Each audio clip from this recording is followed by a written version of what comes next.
preparation dia bagi aku untuk tahun ni memang dorang serius lah untuk menang kan. So bagi aku masa hari kejadian tu yang bawa lead training tu Coach Lim. Coach Lim ex Malaysia juga. Adalah beberapa tim yang dia main sebelum tu. So bagi aku dia pun experience. Aku pun selalu tengok dekat Sorena je.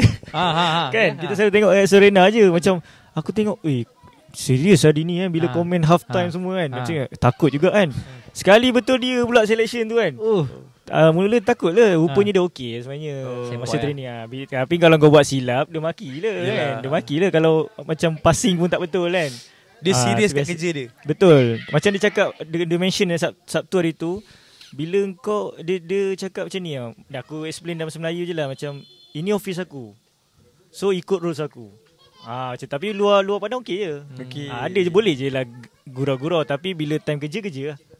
Itu dia punya tu. Tapi bagi aku dorang ni serius lah. Preparation setahun ni aku rasa memang gila lah. Kau datang hari Ahad. Betul. Influencer punya slot lah. Betul. Sebab hari tu first hari Sabtu aku diorang bagi tahu 26 orang. Ramai. 26, Ahad lagi ramai 35 orang. Lagi ramai. 35 orang tu basically dia bukan main saja tau. Dia bukan bagi bid 2 team main. Dia buat selection tu ada 5 task. 5 task, passing, agility, 1v1. Banyak lagi ada punya ni. Kira bukannya defensive dah pressing. Kira bukan tahap selection itu dah selection campur training. Betul. Test. Dia punya test tu nak tengok kau punya physical. Sebab aku tengok dalam video yang gemuk ada ke kan datang? Ya ada. Ada. Dia nak tengok kau prepare ke tak nak datang selection ni.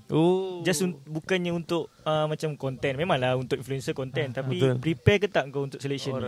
Tapi influencer World Cup ni bukan sekadar kita nak main bola je. Kita nak influence orang juga. Untuk jadi content creator sebagainya lah. Betul. Faham. Bukan saja kita nak main bola untuk influencer World Cup ni. Maksudnya daripada masuk tahun baru ni, projek ni memang serius. Betul, serius. Tahun preparation mesti serius punya gila-gila lah. Boleh go detail lagi? Apa yang kau buat? Berapa minit kau kena 5 meter run ke apa ke ada? Detail First kali apa? First kali kita warm up macam biasa lah. Warm up, drill, 10 meter jogging. Lepas tu ada exercise speed sikit. Speed patah balik.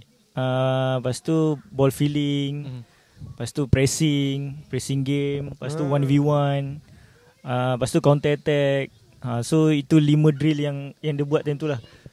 Kalau pukul 3.30 sampai 6.30. Kau bayangkan 3 jam kat padang tu. 3 jam kat padang game. Gila.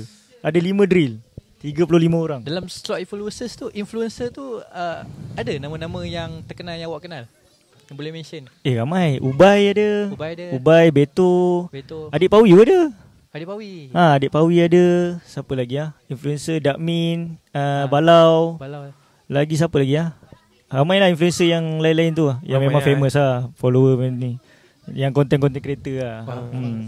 Aku macam terfikir tu benda tau. Diorang preparation setahun awal. Betul. Mungkin diorang dah set up team nanti. Kita set satu friendly kat sini. Betul boleh lah. juga kan. Kau apa panggil? Assalamualaikum baba. Jom buat friendly kat sini. Tapi nak letak tim siapa? Kita cari. Sebab kita kat sini kat padang ni banyak level. Betul. Okay, tanya IWC punya team nak lawan level santai ke, level semi-vet ke. Apa santai ni, squad World Cup. Apa awak ni? Okay, kita try set. Dia ada bagi tahu nanti next friendly percubaan next pillar ke apa tak? Belum lagi. So nanti basically lepas selection ni nanti diorang cakap macam aku cakap